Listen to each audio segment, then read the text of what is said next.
Fashionable बहू, संस्कारी ननद। शोभा की इकलौती बेटे साहिल ने एक फैशनेबल लड़की विभा से लव मैरिज कर ली और उसे अपने घर ले आया। उसकी माँ ने दोनों को देखा तो बोलने लगी, अरे साहिल, ये किस नाटक वाली को ले आया तू? और इसने ये इतने छोटे कपड़े क्यों पहन रखे हैं? माँ, ये नाटक वाली नहीं आपकी बहू है, मैंने इससे शादी कर ली है। विभा, माँ के पैर छुओ। साहिल, मैं किसी के पैर नहीं छू सकती। विभा, ये हमारा कल्चर है, घर के बड़ों के पैर छूते हैं। ओके साहिल। विभा जैसे ही शोभा के पैर छूने के लिए झुकी तो शोभा ने उसे डांटते हुए कहा, चल हट यहाँ से, दूर हो जा मेरी नजरों से। न जाने कहाँ से इसे उठा लाया है। तेरे लिए लड़कियों की कमी थी क्या, जो ऐसी लड़की को ले आया? हमारे घर के संस्कारों के बारे में तो सोच लेता, लोग क्या कहेंगे? माँ, आप भी कैसे पुराने जमाने की बात कर रही हो? आप कपड़ों और भाषा से किसी के संस्कारों को जज नहीं कर सकती। साहिल ने अपनी माँ को समझाने की बहुत कोशिश की, लेकिन वो कहाँ कुछ मानने वाली थी। शोभा अपनी बहू के कपड़ों और स्टाइल की वजह से हमेशा उसके कैरेक्टर पर टिप्पणी करती रहती। एक दिन विभा अपनी सास के लिए चाय बनाकर लाई। गुड मॉर्निंग मॉम, ये आपकी टी। ऐ छोरी, तुझ में संस्कार नाम की चीज है या नहीं? गुड मॉर्निंग ना बोला कर मुझे। हमारे यहाँ बहुएं पैर छूती है और तूने ये कैसे कपड़े पहने? देख जरा मेरी बेटी रानी को, सीधे सादे कपड़े पहनती है वो। मॉम, आपकी बेटी को फैशन की बिल्कुल भी नॉलेज नहीं है। उसी तो आप तंबू भी दे देंगी ना तो वो तंबू भी पहन लेंगी। देखो माँ, भाभी कैसे मेरा मजाक उड़ा रही हैं। रानी, मैं तुम्हारा मजाक नहीं उड़ा रही, मगर जरा देखो खुद को, कैसी लग रही हो। तुम्हें फैशन का बिल्कुल भी सेंस नहीं है। कुछ तो लड़कियों वाली हरकतें किया करो। चलो कोई बात नहीं, मैं आ गई हूँ ना, सब सिखा दूंगी। इतना कहकर विभा वहां से चली जाती है और रानी सोचने लगती है, भाभी आपने मेरा मजाक उड़ाकर अच्छा नहीं किया। अब देखो मैं कैसे आपको इस घर से बाहर निकालती हूँ। अब रानी हर समय अपनी भाभी की कमियां ढूंढने में लगी रहती। रानी की माँ तो विभा से नफरत करती ही थी, लेकिन घर से निकालने के लिए जरूरी था कि साहिल भी विभा से नफरत करे। एक दिन घर में पूजा हो रही थी। घर के सभी सदस्य पूजा में शामिल हुए, लेकिन विभा नहीं हुई। जब पूजा खत्म हुई तो रानी ने कहा, भैया, माना कि भाभी फैशनेबल हैं, लेकिन इसका मतलब ये तो नहीं कि वो भगवान में बिल्कुल आस्था ना रखे। उन्हें पूजा में तो आना चाहिए था ना। हाँ बेटा, तूने अपनी मर्जी से शादी तो कर ली, अब अपनी मॉडल बहू को घर के तौर तरीके तो सिखा दे। अपनी बहन और माँ की बात सुनकर साहिल विभा के पास गया और उससे कहने लगा, विभा, आज घर में पूजा थी, तुम क्यों नहीं आई पूजा में? पता है लोग कितनी बातें बना रहे थे। माय डियर हस्बैंड, इतना गुस्सा क्यों हो रहे हो? जरूरी नहीं कि भगवान को खुश करने के लिए पूजा में शामिल होना पड़े। जब भगवान को दिल से याद कर लो ना तो बस उसी समय होगी उनकी पूजा। विभा, तुम शब्दों के जाल में मुझे मत फंसाओ। मैं जानता हूँ तुम इन सब चीजों को नहीं मानती, लेकिन तुम माँ की खुशी के लिए ही चली जाती। कम ऑन डार्लिंग, तुम तो छोटी सी बात को खींच रहे हो। मुझे पूजा में जाने से कोई प्रॉब्लम नहीं थी। मुझे किसी ने बताया ही नहीं पूजा के बारे में। अगर माया रानी बता देती तो मैं चली जाती। इसी तरह दोनों में काफी देर तक बहस चलती रही। अब विभा की ननद और सास किसी न किसी बात पर दोनों का झगड़ा करवाती रहती। जो भी शोभा के घर आता तो वो उसके सामने अपनी बेटी और बहू की तुलना करती। एक दिन उनके घर पर उनकी पड़ोसन आई। शोभा बहन, कैसी हो? कहाँ है आपकी फिरंगी बहू? अरे घूम रही होगी आधे कपड़े पहन कर। जब से आई है जीना हराम कर दिया है। शोभा बहन, वैसे जो भी हो, आपके बेटे साहिल ने ऐसी लड़के से शादी करके सही नहीं किया। आपके घर में सब कितने संस्कारी हैं। आपने अपनी खुद की बेटी की कितनी अच्छी परवरिश की है, और आपकी बहू, उसके तो पूरे मोहल्ले में चर्चे हैं।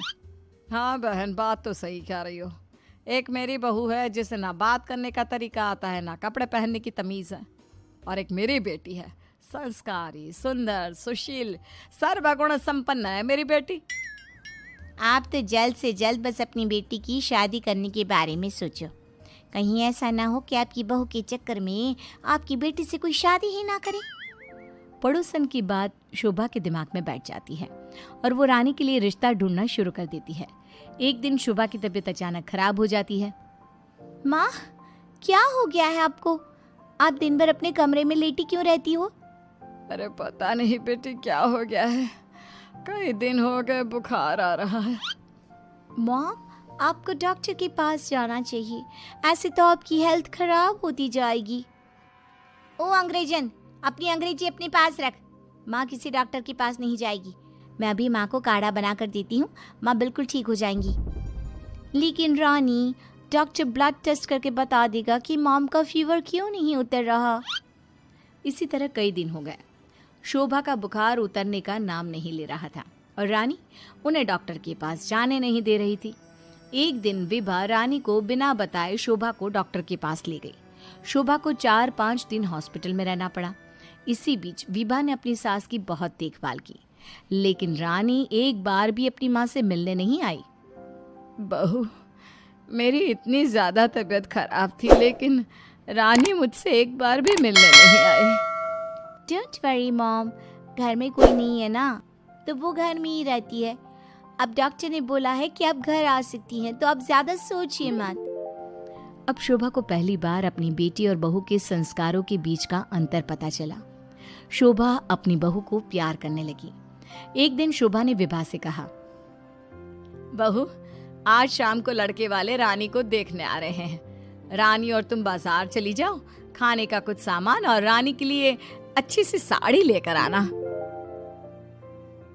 माँ, मैं भाभी के साथ नहीं जाऊंगी। वो साड़ी दिलाने की जगह कोई स्कर्ट या जींस दिलाकर ले आएंगी। बहू, तो इसे साड़ी ही दिलाकर लाना, ठीक है? Okay mom. रानी और विभा मार्केट के लिए निकल जाती हैं, लेकिन रास्ते में बहुत ट्रैफिक था। पूछने पर पता चला कि एक कार का एक्सीडेंट हो गया है। विभा और रानी ने कार के पास जाकर देखा तो एक लड़का बहुत बुरी तरह से जख्मी पड़ा था। कोई उसकी मदद नहीं कर रहा था। लोग खड़े होकर बस तमाशा देख रहे थे। विभा ने उस लड़की की मदद करना चाहा तो रानी ने उसे रोकते हुए कहा, भाभी, ये क्या कर रही हो?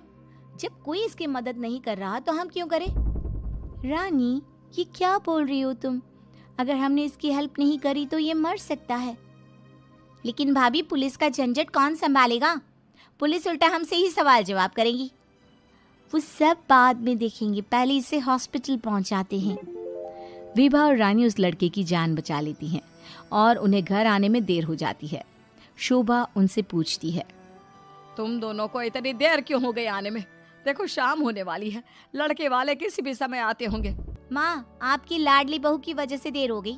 मुझे आज पता चला भाभी को समाज सेवा का शौक भी है। रानी ने पूरी बात अपनी माँ को बता दी। शोभा ने बहू को डांटने की जगह उसकी तारीफ की। वो तीनों बात कर ही रहे थे, तभी साहिल वहाँ आकर कहता है, माँ, जो लड़का रानी को देखने आने वाला था उसका एक्सीडेंट हो गया है। क्या? ये तो बहुत बुरा हुआ। ठीक तो है ना वो? हमें जल्दी उसे देखने जाना चाहिए। माँ, वो ठीक है, उसके घर वाले बता रहे थे कि 2 लड़कियों ने उसे हॉस्पिटल पहुंचाया है। अगर वो उसे वक्त पर हॉस्पिटल ना लेकर जाते तो उसका बचना मुश्किल था। 2 लड़कियों ने? डार्लिंग, हमने भी आज एक लड़की का हॉस्पिटल पहुंचाया था। कहीं ये लड़का वही तो नहीं जो रानी से मिलने आ रहा था?